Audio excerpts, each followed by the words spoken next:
on my way to Charlotte, North Carolina. Just left my home, still in Philly, like not even like 5 minutes from my home. And I'm excited.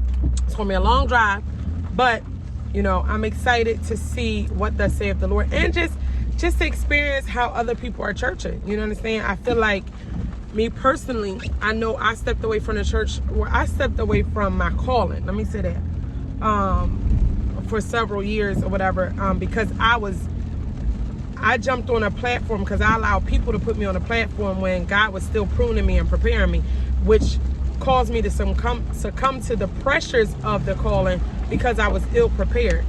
I moved prematurely based off of people, and I allowed people to call me instead of allowing my purpose to prune me and process me to get to where I was supposed to be. So with that being said, I'm done with that. My hands is up, my hands is lifted, I'm yielding.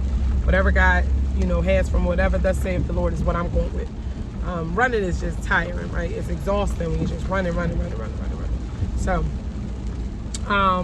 So yeah, so with me being, you know, stepping away for several years, prior to COVID, pre-COVID, right?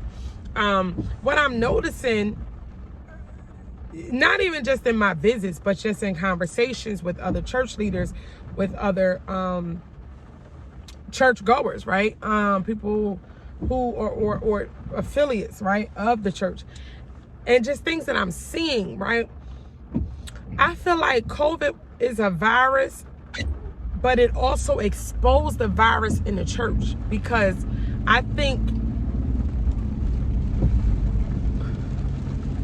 you know, it's like if you take, it's like when you work out, right? You work out.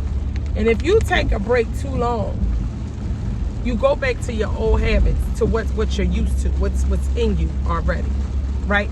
Working out is a constant struggle because you're forcing yourself to do something that is not your norm. You're creating a better lifestyle. You're doing something better. So it's a struggle. It's a struggle. You got to keep working at it. It's consistent. It's constant, right? So that's how I think a lot of church leaders and the church has been going, is because for those couple of years that COVID went on and the city and the states and the world was suspended, right?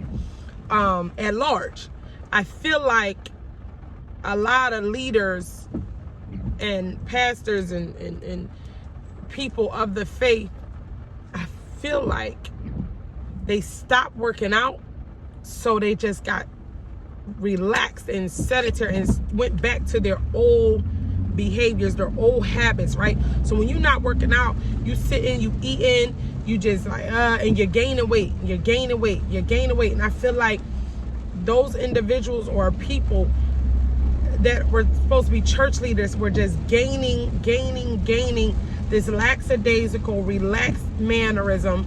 Let's just feed them fluff. Let's just, you know, whatever, to keep the lights on or to keep the bills paid. Let's just, you know, because we could do it via Zoom. And Zoom, you get to hide a little bit behind the screen because you don't really see the ins and outs of what's going on. And so I feel like that's what was going on, right?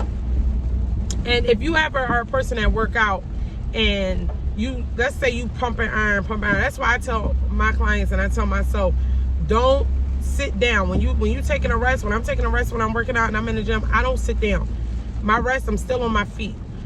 Because if I sit down too long in between sets, I'm done. I'm tired. I'm going to sleep. I'm ready to go home.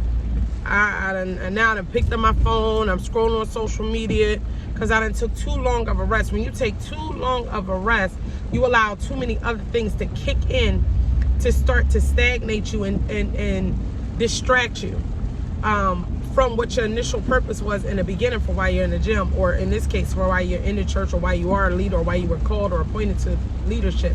And I also feel like, you know, that PPP money or whatever, all this different, the stimulus loans and all that was happening, allow certain people to pay their way into positions that was not purposeful and that truthfully they can't afford, because to whom much is given, much is required. And I think people just prematurely step into roles because they were able to pay for them. They were able to pay for a building. You know, just because one person say you can do hair don't make you a hairstylist.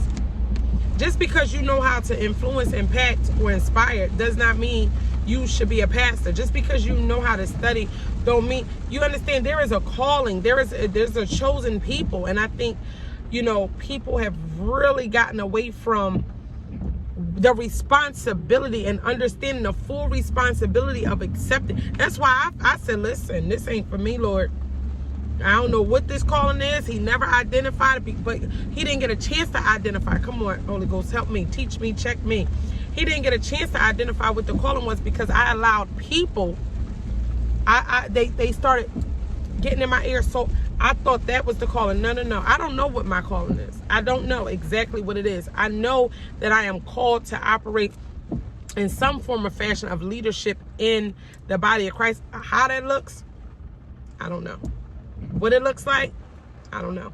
I'm just yielding and being obedient in this transition. I'm doing what God has called me to do. Right now, he has me on the assignment, on the instruction that I thought was an idea of my own. And he checked me and said, no, I got something in store. So, you know, but what it is, I don't know. So, but anyway, I went on for too long because I wasn't supposed to be talking to y'all that long. So, this is part 1. I'm headed now to go get one of my girlfriends. And it's so ironic because my girlfriend is Muslim. To God be the glory. She's a Muslima, beautiful sister. I love her to life. And what I love is that it is not about a denomination. Oh, she's supposed to be at a masjid, or oh, you not. Listen, it's spirituality. That's the problem. Too many people too religious, and that's why you ain't got no results. You so religious with no results. Come on now. It's spiritual. It can't be just one. Oh, so with all these nationalities, everybody, you mean to tell me it's just only one way to connect to God? It's only one way to connect to God?